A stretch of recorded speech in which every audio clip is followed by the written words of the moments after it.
Saudações multiversais, meu nome é Rafael e seja bem-vindo ao canal Multiverso 38. Hoje eu vou abordar um tema um pouco diferenciado.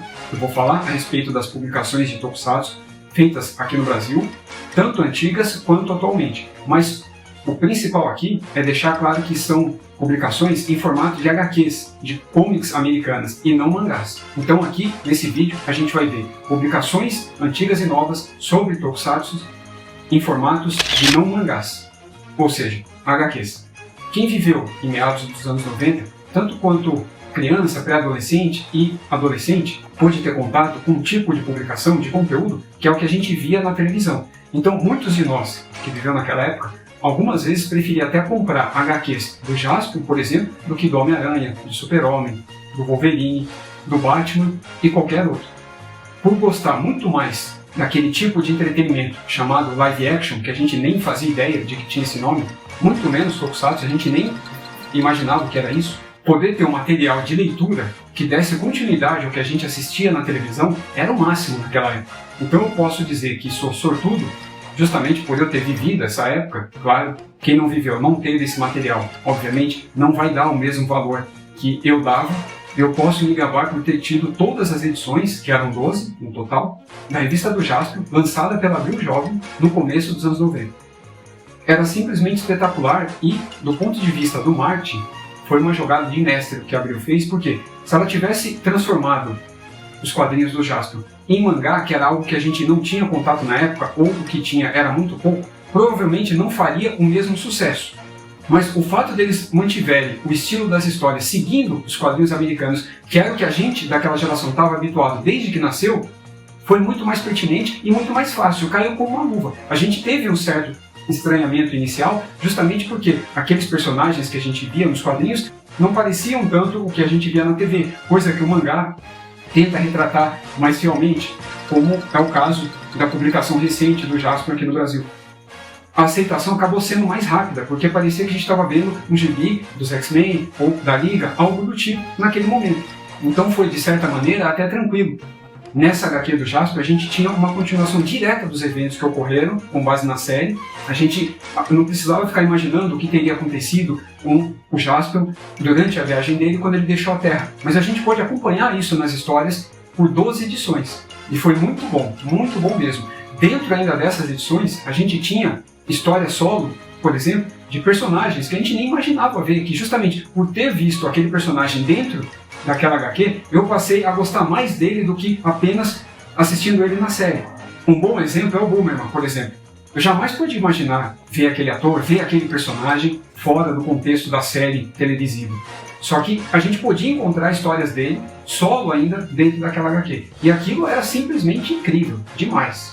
Sem contar que a gente teve também, só que numa escala muito menor, não foi uma série como foi do Jaspion, aqui com a editora Abril, a gente teve também os Changeman, Machine Man, Charivan, Cybercops, que eu gostei muito, que também era uma continuação direta, e lá a gente tinha a sexta membro, que mostrava a Tomoko vestindo uma unidade Cyber, e também tivemos uma HQ do Spectrum-Man, publicada pela Block.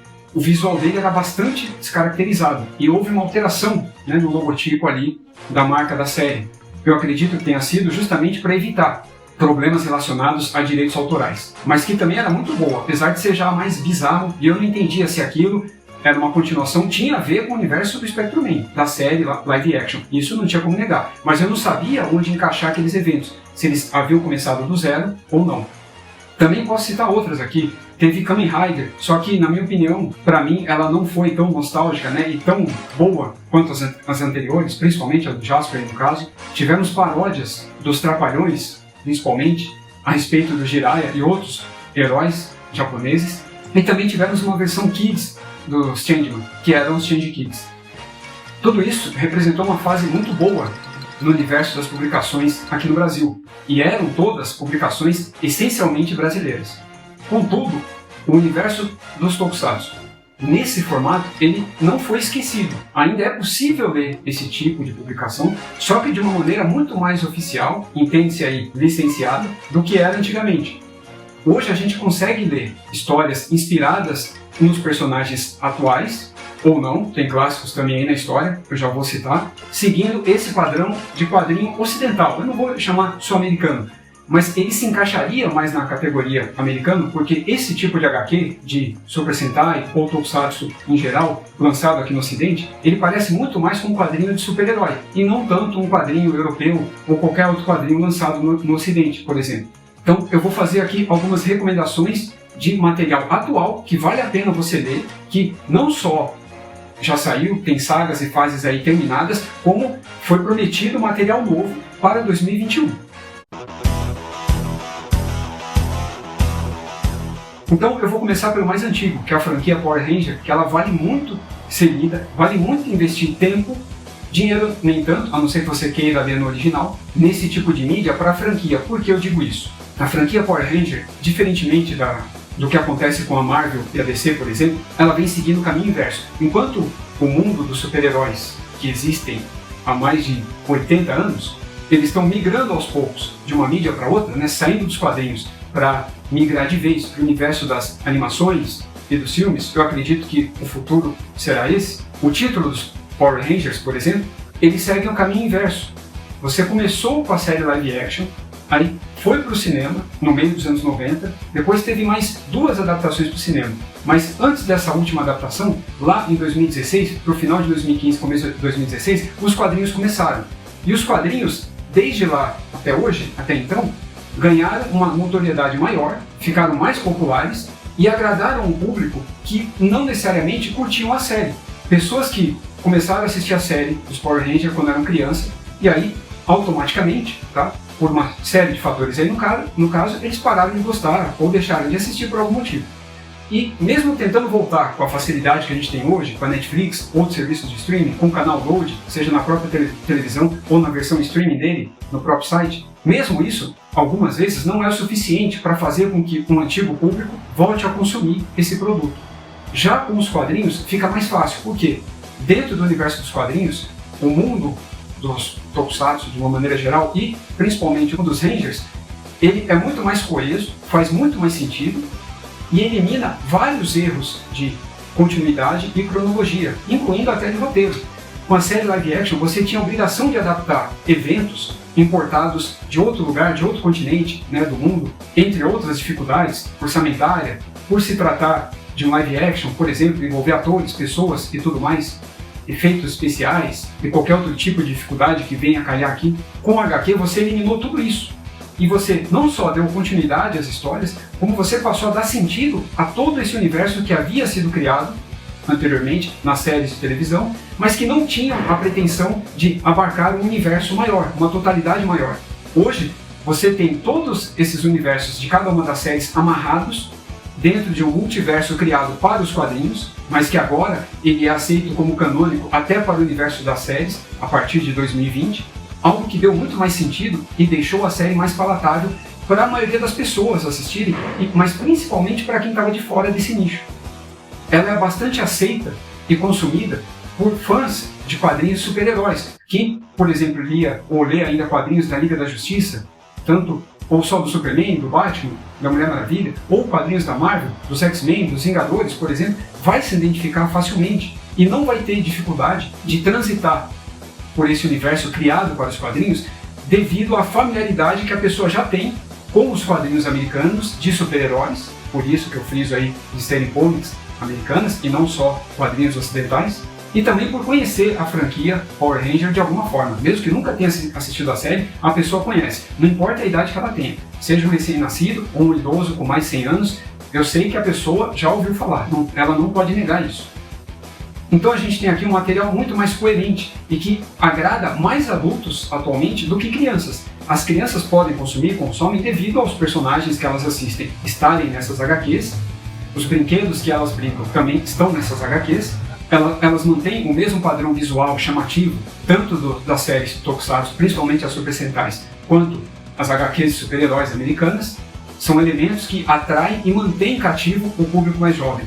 E o enredo, ele é o responsável de atrair e manter o público mais velho, principalmente aqueles mais veteranos dentro do universo das HQs.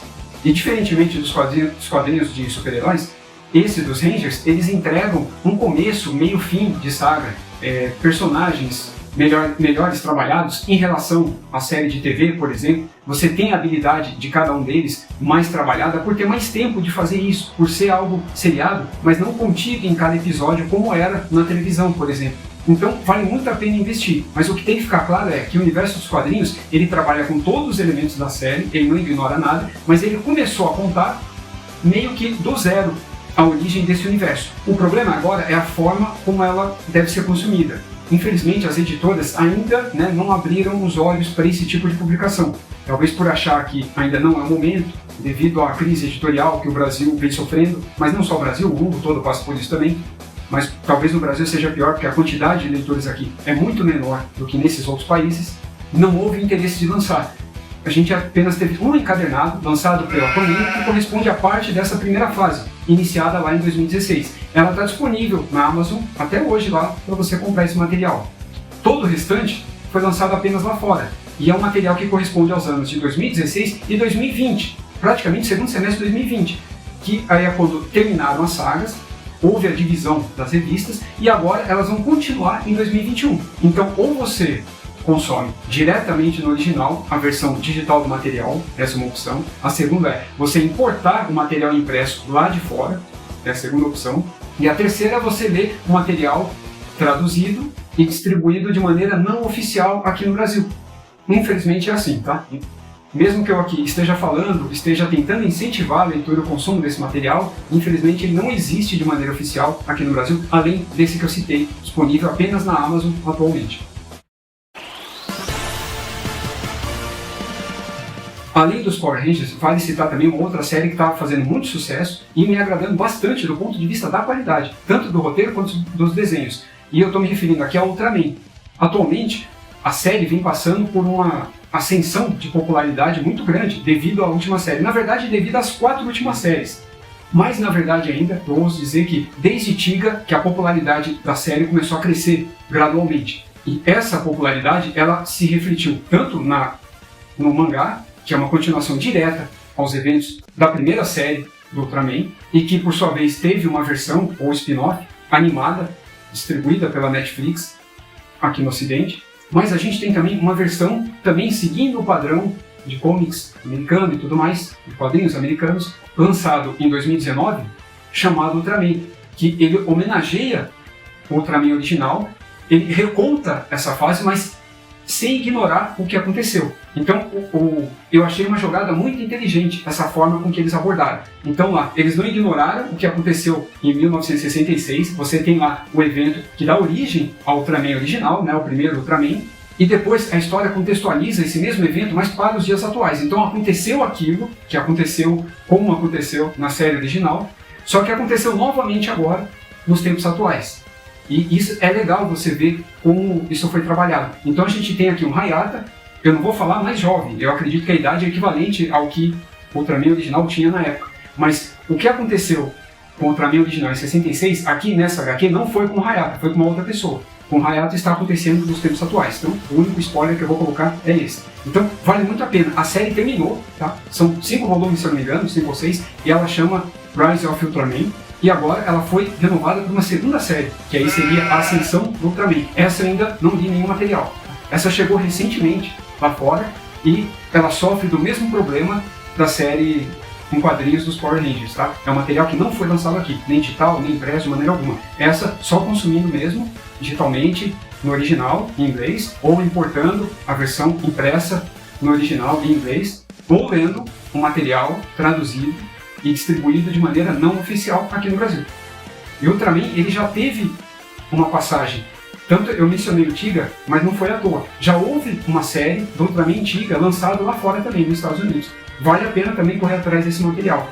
E eu vou dar aqui mais um spoiler que serve mais como incentivo, que é, em uma dessas edições, que eu não vou falar qual é, tem algumas histórias do universo Ultra como um todo, e umas delas, na verdade, é sobre o Ultra Kill. Cara, aquilo ali foi demais, cara. Quando eu vi aquilo eu nem acreditei. Eu nem sabia que ia ter história do Ultra Kill. As histórias são em preto e branco, sabe? Para contextualizar mais ainda o ambiente, o espírito da série. E lá não aparece Ultraman nenhum, não. São só a equipe, caçadoras e pesquisadores, de monstros Cara, o roteiro ficou muito bom, a sacada, totalmente nostálgico. Você viu que quem escreveu aquilo e desenhou assistiu o original. Então, só isso já conta ponto. Então, dando continuidade, agora são 2 menções de Tokusatsu, mas produzidos de maneira oficial aqui no Brasil. O primeiro deles, que saiu no começo do ano passado, ou final de 2019, não me lembro agora, é a revista do Spectroman, que é uma continuação oficial da série, ou seja, ela dá continuidade direta ao último episódio.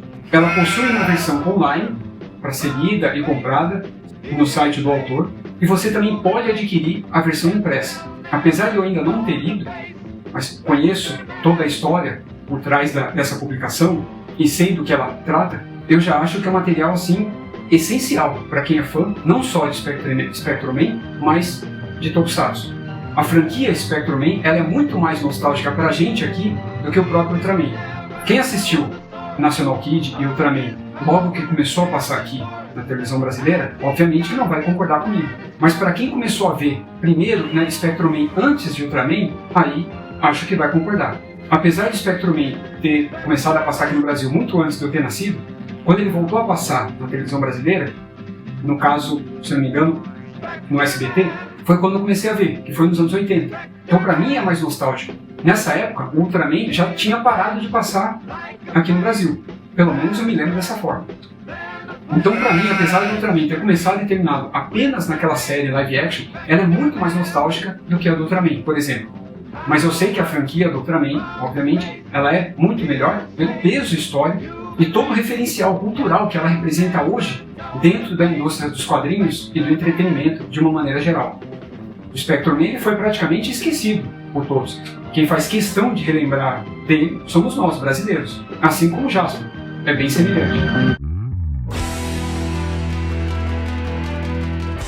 A outra menção que todo mundo já deve estar sabendo, que boa parte da mídia aí vem acompanhando, é a criação do Tokusatsu brasileiro, 100% brasileiro nesse caso, que é o Timerman. Ele está sendo coberto por diversos sites e canais, além do próprio criador.